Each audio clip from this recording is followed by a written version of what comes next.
আর কি। বাজান তুমি কি বিদেশে যাইতেছো আবার? হ্যাঁ মানে না বিয়ে সাহেব আর বলে যাব কন্টিনিউ।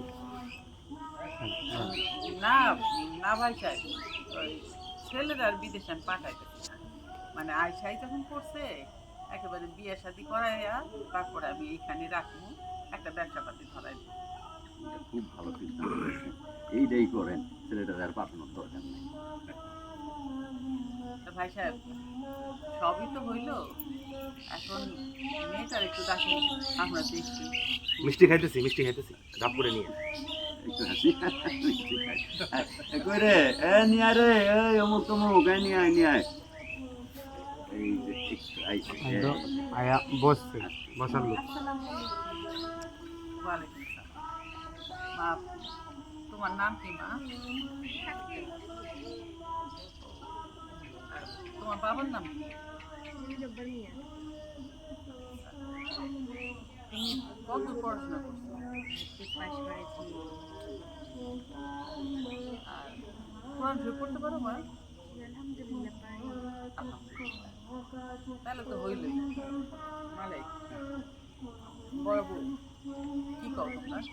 আম্মা আমার তো খুব পছন্দ হয়েছে, কি সুন্দর মেয়ে, মাশাআল্লাহ।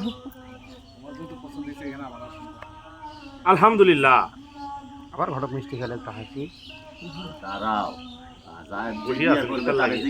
না বাজান, তুমি কি আমার মায়ের সাথে কোনো কথা কইতে চাও? যদি কইতে চাও তাহলে যাইতে পারো, আধুনিক যুগ কথাবার্তা কইতে পারো। না না, এটা কিভাবে সম্ভব? যেখানে আমার মা আছে সেখানে আমার কিছু বলার নেই। তাছাড়া আমার বড় ভাই ভাবি মা যারা, তারা যে সিদ্ধান্ত নেবে তাদের সিদ্ধান্তে আমার সিদ্ধান্ত। আলহামদুলিল্লাহ, তাইলে তো সবকিছু হইয়া গেল নাকি? তা একটা সুন্দর দিন দেখিয়া বিয়ের তারিখ ঠিক করে বুঝলেন নাকি? তা বলছি এটা ভালো নাকি? তা ভাই সাহেব তাইলে আমরা চিন্তা করছি যে আগামী শুক্রবার একটা শুভ দিন আছে, আপনি তাহলে ওই দিনটাই থাকবেন। আসলে অনেক তাড়াতাড়ি হয়ে যায়, তাও সমস্যা নাই, আমি জোগাড় যন্ত্র করে নিতে পারবো। আমি